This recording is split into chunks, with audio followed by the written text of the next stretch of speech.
پکتیکاوال وایي د کاروان قاتلین د مجازات شي. د پکتیکا ولایت اوسیدونکي وایي له تیرو 2 کلونو راهیسې لا هم د عزیز الله کاروان قاتلین نه دي نیول شوي. دوی دا خبره د کاروان د 2م تلین په لمانځ غونډه کې وکړه او زیاته یې کړه چې وروسته له 2 کلونو لا هم د نوموړي د قتل په تور څوک نه دي نیول شوي. د دغه ناستې برخوالو له حکومتي چارواکو په کلکو ټکو غوښتنه وکړه چې د یاد وژل شوي قومندان په وژنه کې ښکیل کسان دي ژر تر ژره معلومه او عدلي او قضایي ارګانونو ته دې وروپېژندل شي.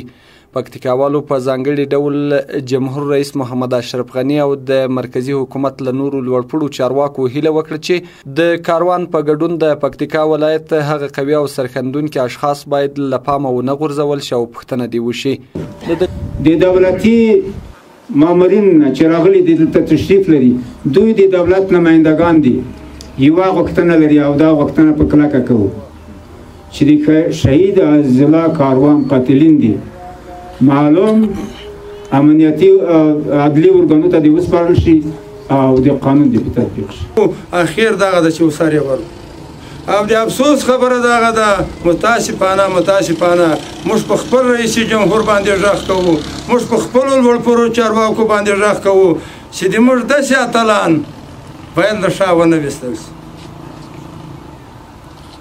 او د موږ د داسې اتلانو غور وخوړ شي. دغه ولایت ځوانانو د عزیز الله کاروان کړنې وستایلې او زیاته یې کړه چې نوموړی قومندان په هیواد د خاورې او ولس مین سړی و او په خپله کاري دوره کې ډیری خدمتونه کړي نو دولت ته پکار دی چې د هغه کړنې هیرې نه کړي. په جوړه شوې غونډه کې پکتیکا کې د مدني ټولنو د همغږۍ د دفتر مشر خورشید امان کټوازي د عزیز الله کاروان د سرښندنو ستایلو ترڅنګ وویل چې د دغه ولایت قومونو له کاروان له مړینې وروسته د هغه ورور خانزاده کاروان ته دغه ستر مسؤلیت ورلغاړې کړ او ورور یې په بشپړ ډول د هغه تشه ډکه کړې ده. هغه پتکه چې موږ دته ور په سر کړو هغه انشاءالله د مشر کاروان په وړو باندې د هغه پتکي د هغه شملې او د خلکو باور یې همداسې ساتلی ده. کاروان یو قهرمان و په د وطن باندې مین و او دا وطن ته یې ډېرې قهرماني کړي او دا وطن ته یې ډېر هلې ځلې. د پکتیکا امنیه قومندان سمونوال نثار احمد عبدالرحیمزي ویل چې عزیز الله کاروان د ټول هیواد پر کچه یو له مخکښو نظامي قومندانانو څخه و او پر مړینه یې ټول هیواد ته زیان رسېدلی.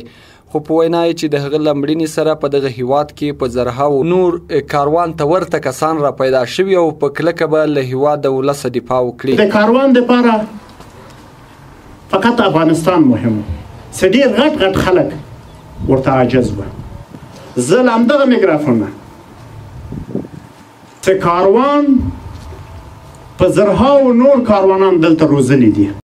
د یادونې وړ دی چې عزیز الله کاروان 2 کاله وړاندې د مکرویانو په فردوسي پارک کې د ناپېژاندو کسانو له لوري له خپل یو ساتونکي سره یو ځای ووژل شو او ملین یې د ښار په زړه کې په تیښته بریالي شوي دي. رحیم خان خوشحال، ژوندون راډیو تلویزیون، پکتیکا.